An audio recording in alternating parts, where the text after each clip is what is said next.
അസ്സലാമു അലൈക്കും വറഹ്മത്തുള്ളാഹി. മൈ ഫിനാൻഷ്യൽ ഡയറീസിൻ്റെ 7ാമത് എപ്പിസോഡിലേക്ക് സ്വാഗതം. കഴിഞ്ഞ വീഡിയോയിൽ നമ്മൾ പറഞ്ഞത് കടത്തിൽ പെട്ട ആളുകൾ ആദ്യമായി ചെയ്യേണ്ടുന്ന കാര്യം 1-2 കാര്യങ്ങൾ പറഞ്ഞു.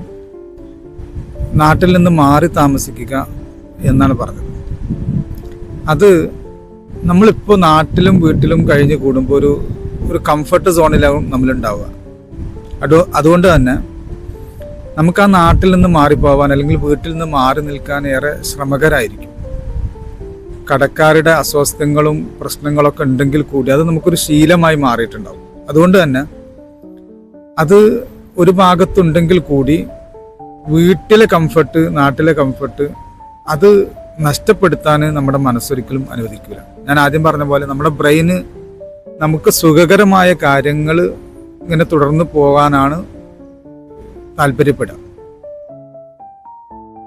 അപ്പോൾ ആ കാര്യം ഒരിക്കലും നമ്മൾ സ്കിപ്പ് ചെയ്യാൻ പാടില്ല. നിങ്ങൾ കടക്കണിയിൽപ്പെട്ട ആളാണെങ്കിൽ നിങ്ങളുടെ കംഫർട്ട് സോണിൽ നിന്ന് മാറി മറ്റൊരു നാട്ടിലേക്കോ മറ്റൊരു സാഹചര്യത്തിലേക്കോ മാറുക എന്നത് ഏറെ അത്യാവശ്യമാണ്. എങ്കിലേ തുടർന്നുള്ള കാര്യങ്ങളൊക്കെ നമുക്ക് മുന്നോട്ട് കൊണ്ടുപോയി നമ്മുടെ കടബാധ്യതകളിൽ നിന്ന് പൂർണ്ണമായും മുക്തമാവാൻ സാധിക്കുകയുള്ളൂ. ഇതേ സാഹചര്യത്തിൽ നമ്മൾ തുടർന്ന് പോയാൽ കൂടുതൽ അപകടത്തിലേക്കാണ് പോവുക എന്ന് നമ്മുടെ മനസ്സിനെ നമ്മൾ ബോധ്യപ്പെടുത്തണം. നാട്ടിൽ നിന്ന് മാറി നിൽക്കുമ്പോൾ അല്ലെങ്കിൽ മറ്റൊരു സാഹചര്യത്തിലേക്ക് മാറുമ്പോൾ നമുക്ക് ചിലപ്പോൾ അത്ര സുഖകരമല്ലാത്ത അവസ്ഥകളായിരിക്കാം. പക്ഷെ നമ്മളത് തരണം ചെയ്തേ മതിയാവൂ. ചിലതൊക്കെ നഷ്ടപ്പെടുത്തിയെങ്കിൽ മാത്രമേ മറ്റു ചിലതൊക്കെ നമുക്ക് നേടാൻ കഴിയുള്ളൂ എന്ന് മനസ്സിലാക്കുക. അങ്ങനെ നമ്മൾ പുതിയ നാട്ടിലെത്തി പുതിയ സാഹചര്യത്തിലായി കഴിഞ്ഞാൽ ചെയ്യേണ്ടുന്ന ആദ്യത്തെ കാര്യം, ഈ കടക്കാരുടെ ലിസ്റ്റ് ഉണ്ടാകും. അത് നമ്മളൊന്ന് പുതുക്കി എഴുതുക. അത് ആദ്യം മുതൽ വാങ്ങി വന്ന ചെറിയ സംഖ്യകളുണ്ടാവാം, വലിയ സംഖ്യകളുണ്ടാവാം, പഴയ കാലത്ത് വാങ്ങിയതുണ്ടാവാം, ഈ പുതിയ കാലത്ത് വാങ്ങിയതുണ്ടാവാം. അതേപോലെ തിരിച്ചടവുകൾ ഉണ്ടാവും. മാസത്തവണകളായിട്ട് അടച്ചുകൊണ്ടിരിക്കുന്നതിൻ്റെ ക്ലോസിംഗ് എമൗണ്ട് ടോട്ടൽ എത്രയാണ്, അത് എത്ര രൂപ കൊടുത്താലാണ് എനിക്കതിൽ നിന്ന് ആ ഒരു EMI അല്ലെങ്കിൽ മാസത്തവണകളായി അടച്ചുകൊണ്ടിരിക്കുന്നത് ഒഴിവാക്കാൻ പറ്റുക. ഇതിൻ്റെയൊക്കെ ഒരു ടോട്ടൽ കടങ്ങളുടെ ലിസ്റ്റ് നമ്മൾ തയ്യാറാക്കണം. എന്നിട്ട് ഈ ടോട്ടൽ നമ്മുടെ ബാധ്യതകൾ എത്രയാണെന്ന് ഒരു പുതിയ പുസ്തകത്തിലേക്ക് ഫുള്ള് മാറ്റി എഴുതുക. ഈ സംഖ്യ കാണുമ്പോൾ മിക്കവാറും നമുക്ക് ടെൻഷൻ കൂടാൻ സാധ്യതയുണ്ട്. കാരണം നമ്മൾ ധരിച്ചു വെച്ചതിനേക്കാളും കൂടുതൽ ഉണ്ടാവാനാണ് സാധ്യത. പലപ്പോഴും നമ്മൾ ഇതിൻ്റെ ഒരു എക്സാക്റ്റ് കണക്കെടുക്കാതെ അതിങ്ങനെ ഏകദേശം ഇത്ര കടമുണ്ട് എന്ന ധാരണയിലാണ് നമ്മൾ മുന്നോട്ട് നീങ്ങുക. പക്ഷെ നമ്മളതൊരു കൃത്യമായി കണക്ക് എഴുതി നോക്കുമ്പോൾ ഒരുപക്ഷെ നമ്മൾ വിചാരിച്ചതിലും സംഖ്യ വളരെ കൂടുതലാവാൻ സാധ്യതയുണ്ട്.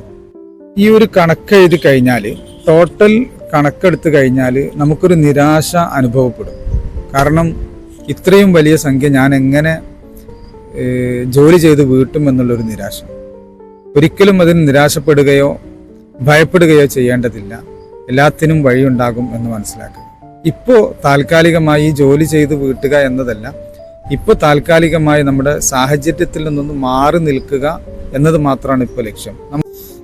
നമ്മുടെ സംഖ്യ എത്ര വലുതാണെങ്കിലും അത് നമുക്കാണ് വലുത്. പക്ഷേ ആ ഒരു സംഖ്യ ഓരോ ദിവസത്തിലും അല്ലെങ്കിൽ ഓരോ മിനിറ്റിലും ഓരോ നിമിഷത്തിലും അക്കൗണ്ടിലേക്ക് വന്നുകൊണ്ടിരിക്കുന്ന ലക്ഷക്കണക്കിന് ജനങ്ങൾ ഈ ലോകത്തുണ്ട്. അത് നമുക്ക് ഈ ലൈഫ് മുഴുവൻ ജോലി ചെയ്താലും വീട്ടാൻ പറ്റില്ല എന്ന ധാരണ ഉണ്ടെങ്കിലും അതേ സംഖ്യ ഓരോ മിനിറ്റിലും സ്വന്തം അക്കൗണ്ടിലേക്ക് വന്നുകൊണ്ടിരിക്കുന്ന വലിയ ബിസിനസ് ചെയ്യുന്ന ആളുകൾ നമ്മുടെ ഇടയിൽ തന്നെ ഉണ്ട്.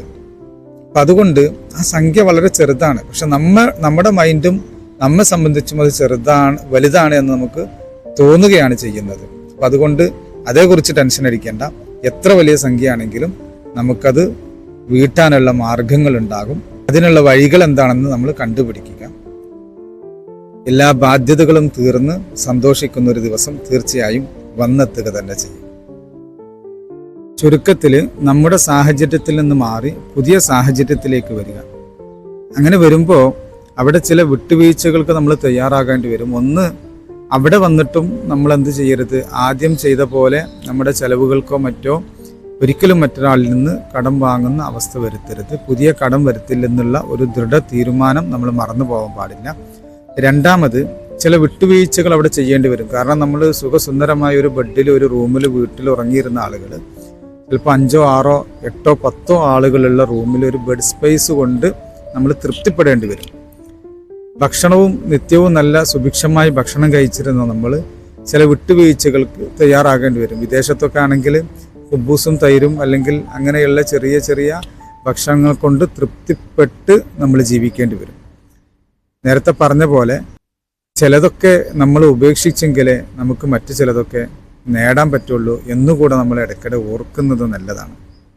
ഈ ഒരു പ്രയാസ സമയം കഴിഞ്ഞാൽ സമാധാനപൂർണമായ ഒരു ജീവിതം തീർച്ചയായിട്ടും നമുക്ക് ലഭിക്കും.